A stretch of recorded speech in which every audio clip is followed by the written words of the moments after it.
মহেশতলা ৩৫ নম্বর ওয়ার্ডের ১৪ নম্বর রেলগেট এলাকায় ৩০টির বেশি পরিবারের বাড়িতে ইলেকট্রিক মিটার না থাকায় তীব্র গরমে চরম দুর্ভোগে পড়তে হয় বাসিন্দাদের মধ্যে কেউ কেউ বাধ্য হয়ে বাইরে থেকে ১৫ টাকা ইউনিট প্রতি ভাড়া নিয়ে ব্যবহার করত।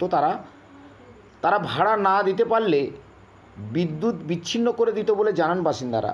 তাদের দুর্ভোগের কথা, রাস্তা, পানীয় জল, বিদ্যুতের কথা ওয়ার্ডের কাউন্সিলরকে জানিয়ে কাজ হয়নি। তারা বাধ্য হয়ে ৩৪ নম্বর ওয়ার্ডের পৌরপিতা গোপাল সাহাকে দুর্ভোগের কথা জানান। গোপাল সাহা নিজের উদ্যোগে সমস্যার সমাধান করেন। ওই পরিবারদের দুর্ভোগের কথা ভেবে ৫০ বছর পর ৩০টিরই বেশি পরিবারের বাড়িতে বিদ্যুৎ সংযোগ, বাড়ির মিটার পেয়ে অত্যন্ত খুশি। ধন্যবাদ জানান পৌরপিতা গোপাল সাহাকে। ৩০টা না আরও বেশি হবে। এদের আমরা অনেক দিন আগেই, প্রায় ফেব্রুয়ারি মাসে এদের ফাইল প্রসেস করা হয়েছিল সিএসসি থেকে। এদের একটু প্রবলেম ছিল, মানে কেবিলটা ফেলানো একটু সমস্যা ছিল, যেটা অনেক দিন ধরেই সবাই চেষ্টা করেছে কিন্তু সফলতা পায়নি।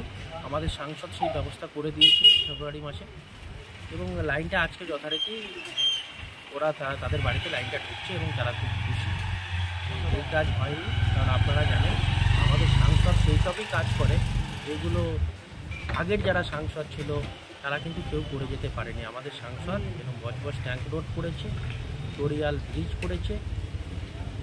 এই যে কাজটা, এই লাইটের জন্য যারা ভুগছিলেন তারা কিন্তু বিশেষত খুব সাধারণ কাজকর্ম করে, তাদের প্রায় ১৫ টাকা ইউনিট প্রতি নিয়ে তাদের কিন্তু ভাড়ার লাইন চালাতে হতো। আজকে পরিবারগুলো সত্যিই খুশি। আর আমি এই কাজটা সাংসদের কাছে তুলে ধরতে পেরেছিলাম বলে আমি নিজেকে খুব খুশি আমি নিজেও।